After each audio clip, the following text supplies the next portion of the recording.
ಭಾರತದ ಸ್ವಾತಂತ್ರ್ಯ ಹೋರಾಟದ ಕಥೆ ಅಂದ್ರೆ ನಮ್ಗೆ ಎಷ್ಟೋ ಮಹಾನ್ ನಾಯಕರ ಹೆಸರುಗಳು ತಕ್ಷಣ ನೆನಪಿಗೆ ಬರುತ್ತೆ.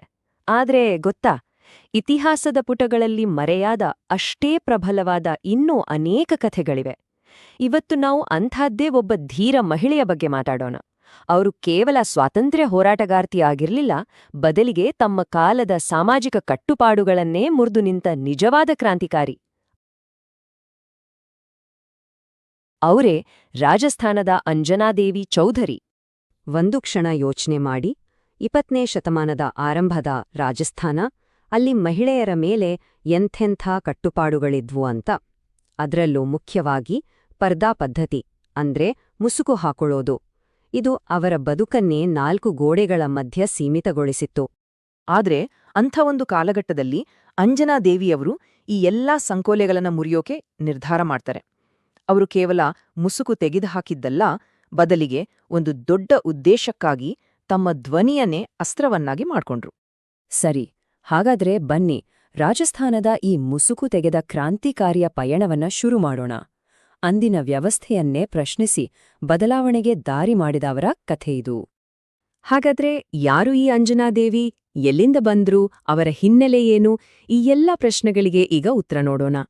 ಅಂಜನಾದೇವಿಯವರು 1897ರಲ್ಲಿ ರಾಜಸ್ಥಾನದ ಸಿಕಾರ್ ಅನ್ನೋ ಜಾಗದಲ್ಲಿ ಹುಟ್ಟಿದವರು. ಅವರ ಪತಿ ರಾಮ್ ನಾರಾಯಣ್ ಚೌಧರಿ ಕೂಡ ಒಬ್ಬ ದೊಡ್ಡ ಸ್ವಾತಂತ್ರ್ಯ ಹೋರಾಟಗಾರ. ಅಂಜನಾದೇವಿಯವರು ಮುಖ್ಯವಾಗಿ ಮೇವಾರ್ ಮತ್ತು ಅಜ್ಮೀರ್ ಭಾಗಗಳಲ್ಲಿ ಸಕ್ರಿಯರಾಗಿದ್ರು. ಅವರ ಹೋರಾಟಕ್ಕೆ ವೇದಿಕೆಯಾಗಿದ್ದು ರಾಜಸ್ಥಾನ ಸೇವಾ ಸಂಘ. ಅವರ ಹೋರಾಟ ಬರೀ ರಾಜಕೀಯ ಸ್ವಾತಂತ್ರ್ಯಕ್ಕೆ ಮಾತ್ರ ಸೀಮಿತವಾಗಿರಲಿಲ್ಲ. ಅದಕ್ಕಿಂತ ಹೆಚ್ಚಾಗಿ ಅದು ತಳಮಟ್ಟದ ಜನರ, ಅದರಲ್ಲೂ ಮುಖ್ಯವಾಗಿ ರೈತರ ಹಕ್ಕುಗಳಿಗಾಗಿ ಶುರುವಾಗಿತ್ತು. ಬಿಜೋಲಿಯಾ ಮತ್ತು ಬೆಂಗು ಈ ಹೆಸರುಗಳು ರಾಜಸ್ಥಾನದ ರೈತ ಚಳವಳಿಗಳಲ್ಲಿ ಬಹಳ ಮುಖ್ಯವಾದವು.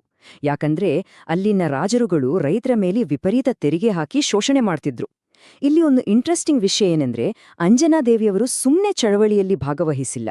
ಬದಲಾಗಿ ಹಳ್ಳಿಗೆ ಹೋಗಿ ಮಹಿಳೆಯರನ್ನು ಒಟ್ಟುಗೂಡಿಸಿ ಈ ದಬ್ಬಾಳಿಕೆ ವಿರುದ್ಧ ಹೋರಾಡೋಕ್ಕೆ ಅವರನ್ನ ತಯಾರು ಮಾಡಿದ್ರು. ಆ ಕಾಲಕ್ಕೆ ಇದೊಂದು ಅದ್ಭುತವಾದ ಹೆಜ್ಜೆ. ಅವರು ಬರೀ ಭಾಷಣ ಮಾಡಿ ಸುಮ್ಮನೆ ಆಗ್ಲಿಲ್ಲ, ತಮ್ಮ ಹೋರಾಟಕ್ಕಾಗಿ ಯಾವುದೇ ಬೆಲೆ ತೆರೋಕೆ ಸಿದ್ಧರಾಗಿದ್ರು.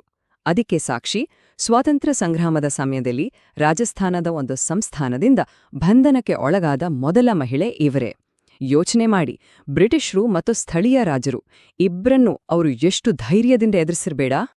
ಅಂಜನಾದೇವಿಯವರ ಕೆಲಸ ರಾಜಕೀಯ ಗಡಿಗಳನ್ನ ದಾಟಿತ್ತು.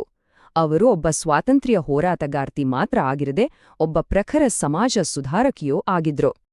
ಅವರು ಹೋರಾಡಿದ್ದು ಎಂತಹ ಸಮಾಜದ ವಿರುದ್ಧ ಅಂತ ಅರ್ಥ ಮಾಡ್ಕೋಬೇಕಂದ್ರೆ ನಾವು ಪರ್ದಾ ಪದ್ಧತಿ ಬಗ್ಗೆ ಮಾತಾಡ್ಲೇಬೇಕು. ಇದು ಮಹಿಳೆಯರನ್ನ ಸಮಾಜದಿಂದ ದೂರ ಇಟ್ಟು ಮುಸುಕಿನ ಹಿಂದೆ ಬದುಕುವಂತೆ ಮಾಡ್ತಿದ್ದ ಒಂದು ಕಠೋರ ಆಚರಣೆ. ಈ ವ್ಯವಸ್ಥೆಗೆ ಸೆಡ್ಡು ಹೊಡೆದ ಅಂಜನಾದೇವಿಯವರು ಎಲ್ಲರೆದುರು ಸಾರ್ವಜನಿಕವಾಗಿ ತಮ್ಮ ಮುಸುಕನ್ನ ತೆಗೆದುಹಾಕಿದ್ರು.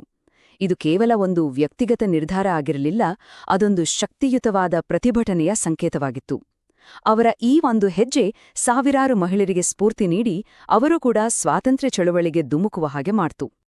ಅವರ ಯೋಚನೆಗಳು ಕೇವಲ ಒಂದೇ ವಿಷಯಕ್ಕೆ ಸೀಮಿತ ಆಗಿರಲಿಲ್ಲ. ಮಹಿಳಾ ಹಕ್ಕುಗಳ ಜೊತೆಗೆ ಅವರು ದಲಿತ ಸಮುದಾಯಗಳ ಏಳಿಗೆಗಾಗಿಯೂ ಕೆಲಸ ಮಾಡಿದ್ರು. ಹಾಗೆ ಗಾಂಧೀಜಿಯವರ ಆದರ್ಶದಂತೆ ಖಾದಿ ಬಳಕೆಯನ್ನ ಪ್ರೋತ್ಸಾಹಿಸಿದ್ರು. ಅವರ ಪ್ರಕಾರ ನಿಜವಾದ ಸ್ವಾತಂತ್ರ್ಯ ಅಂದ್ರೆ ಸಾಮಾಜಿಕ ಸಮಾನತೆ. ಅಂದಹಾಗೆ ಈ ಹೋರಾಟದ ಹಾದಿಯಲ್ಲಿ ಅವರು ಒಬ್ಬರೇ ಇರಲಿಲ್ಲ. ಅವರ ಪತಿ ರಾಮ್ ನಾರಾಯಣ ಚೌಧರಿ ಅವರ ಜೊತೆ ಸೇರಿ ಇದೊಂದು ನಿಜವಾದ ದೇಶಭಕ್ತಿಯ ಪಾಲುದಾರಿಕೆಯಾಗಿತ್ತು. ಇವರಿಬ್ಬರ ಜೋಡಿ ಹೇಗೆ ಕೆಲಸ ಮಾಡ್ತಿತ್ತು ಅಂದ್ರೆ, ಪತಿ ರಾಮ್ ನಾರಾಯಣ ಚೌಧರಿಯವರು ಸಂಘಟನೆಯ ಯೋಜನೆಗಳನ್ನ, ತಂತ್ರಗಳನ್ನ ರೂಪಿಸುತ್ತಿದ್ರು. ಮತ್ತೊಂದೆಡೆ ಅಂಜನಾದೇವಿಯವರು ನೇರವಾಗಿ ಜನರ ಜೊತೆ ಬೆರೆಯುತ್ತಿದ್ರು. ಅದರಲ್ಲೂ ಮುಖ್ಯವಾಗಿ ಗ್ರಾಮೀಣ ಮಹಿಳೆಯರನ್ನ ತಲುಪಿ ಅವರಲ್ಲಿ ಹೋರಾಟದ ಕಿಚ್ಚು ಹಚ್ಚುವ ಸೇತುವೆಯಾಗಿ ಕೆಲಸ ಮಾಡಿದ್ರು. ನೋಡಿ, ಈ ಒಂದು ಮಾತು ಅವರ ವ್ಯಕ್ತಿತ್ವವನ್ನ ಎಷ್ಟು ಚೆನ್ನಾಗಿ ಹೇಳುತ್ತೆ. ಅವರು ಕೇವಲ ಪತಿಯ ಹಿಂದೆ ನಿಲ್ಲಲಿಲ್ಲ, ಬದಲಾಗಿ ಮುಂಚೂಣಿಯಲ್ಲಿ ನಿಂತು ಹೋರಾಡಿದ್ರು. ಅಂದ್ರೆ ಆ ಹೋರಾಟದಲ್ಲಿ ಅವರೂ ಕೂಡ ಒಬ್ಬ ಸಮಾನ ನಾಯಕಿಯಾಗಿದ್ರು. ಹಾಗಾದ್ರೆ ಅಂಜನಾದೇವಿಯವರು ನಮಗಾಗಿ ಬಿಟ್ಟು ಹೋಗಿರುವ ಪರಂಪರೆಯೇನು? ಅವರ ಹೋರಾಟದ ಹಿಂದಿದ್ದ ಆಳವಾದ ತತ್ವಗಳು ಯಾವುವು? ಅವರ ಬದುಕನ್ನ ನೋಡಿದ್ರೆ 3 ಮುಖ್ಯ ಮೌಲ್ಯಗಳು ಸ್ಪಷ್ಟವಾಗಿ ಕಾಣಿಸ್ತವೆ.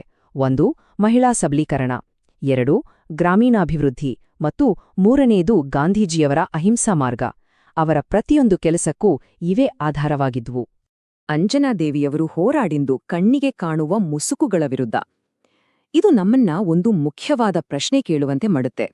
ಹಾಗಾದ್ರೆ ಇವತ್ತಿನ ಸಮಾಜದಲ್ಲಿ ನಾವು ಎದುರಿಸಬೇಕಾದ, ನಾವು ಸವಾಲ್ ಹಾಕ್ಬೇಕಾದ ಆ ಕಣ್ಣಿಗೆ ಕಾಣದ ಮುಸುಕುಗಳು ಯಾವುವು? ಇದು ಯೋಚನೆ ಮಾಡ್ಬೇಕಾದ ವಿಷಯ ಅಲ್ವಾ?